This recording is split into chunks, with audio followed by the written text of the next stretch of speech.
We have no idea where that marker came from. Episode 7. Are we alone? So here's a question for you. Why has nobody come around to visit us on our puny Earth? So, let's just assume that you are an American. And you want to, for some reason, travel to, I don't know, Vietnam. You would have found an amazing discovery. I mean, there are many different differences in the local way of life and their way of life. In fact, like this. Is a cup of coffee over there huge and watery or tiny and head-poppingly strong? Do the bathrooms have little rooms at doors and closed for privacy, or just flimsy stalls that do nothing to hide your travelers' indigestion? I don't think we'll be asking the last question. Anyways, does nodding your head mean yes, no, or that you want extra eyeballs and tentacles in your movie? Do they eat with forks or sticks, or hands that they use trained butterflies? Do they drive on the left side, the right side, or every side? Even more important, do they organize their lives around accumulating money or finding love or annoying their relatives? Wait, what? So on the other hand, you will also find that many things are similar to the lifestyle at home. Over there, they still eat, sleep, and talk to one another. Maybe their breakfast had a little eyeball staring back at them, or they drink weak coffee served out of a shoe, but in the end, they eat and drink just like you. The important thing is that visiting other cultures lets you learn which parts of your culture are universal to humans because they come from the deep fundamental needs of humanity, like eating, sleeping, caffeine, etc., and which are local, random choices that might seem fundamental to us. Toilet stalls, utensils, tentacles for breakfast, etc. But could easily have been different. Seeing another culture is another best way to learn which things you thought were universal but are actually local. So here is a chart.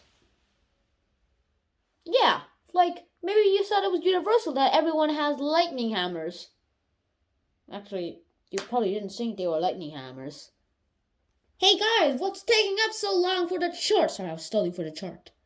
Alright, so here's a chart of differences and the similarities of your cultures. I mean, this is something called, I like to call universal constants. The same principle that applies to breakfast foods is also true for science. Many of our misconceptions about the universe come from overgeneralizing our tiny local experience. For example, for a millennia, humans imagined that we were at the center of the universe, or even worse, that the world was the universe. I mean, that's so ridiculous, stupid humans! Can even get boiled eyeballs to go at 3 a.m. around Alpha Centauri?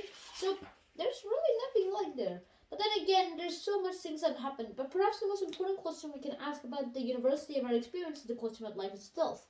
Is life in the universe common or rare? Is the universe teeming with life, or are we the only ones out there? Having only explored the Earth and our immediate neighborhood, it's hard to draw conclusions about whether or not we are alone in the universe. Or like some primitive, uncontacted tribe living in the middle of the jungle that is clueless but the vast civilization around us? Or are we more like an isolated oasis of life in a huge, empty, sterile desert? Unfortunately, both possibilities match our local experience, so we can't tell the difference.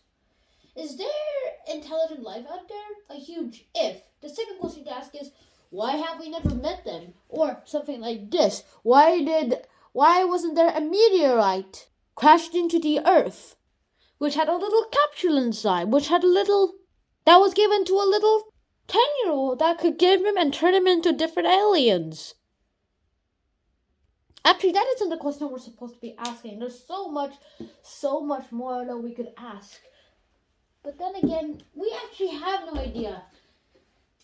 So there's so much doing about this. Science is mostly sitting around thinking, and the second most thing you do is doing stuff, and the least bit of thing that you do in science is yelling Eureka.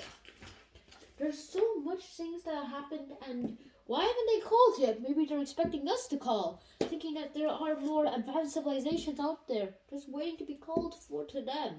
Instead, they probably don't realize that, well, look at your chances of going to Alien University. It's pretty low.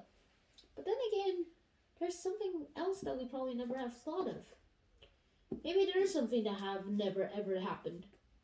And why haven't they called? Are they out of lunch? I don't know. There's so much things that have happened that we don't even know if we're out there. I mean, do they send postcards? If they just send radio waves like blindly and near star, like let's there's like more than a light year away, then there's so much more to do it. It can't, if we have to receive a great amount of messages, then they can't just shoot around blindly. That would mean that we will never accept it, that they will never intercept it. They have to shoot it toward us for us to intercept it. It's not like there's some alien metal out there that they could shout into. And if they were sending messages for us right now, then we probably couldn't even, understand what they are. We could probably never even distinguish them from pure noise. I mean, what does this mean? Turns out it means you left your oven on. Well, at least according to the book. So there's much, much more that we can talk about here, but there's so much that we can't even find out. I mean, probably there is life out there, but then again, it will probably take years to actually find out what would happen. To even receive a response that sent you the response. In all cases, we should never forget this, though. Life exists, and we are the proof of that. To life, even if you want to drink some eyeball tentacle soup. That is the end. So, I hope you guys enjoyed this last episode of what we're going to be talking about and teaching you about some, a guide to the unknown universe. Next time we'll be talking about the real end of this episode. So, yeah, that is exactly what will happen. I hope to see you guys in my next episode, and I'll see you then. Now, peace.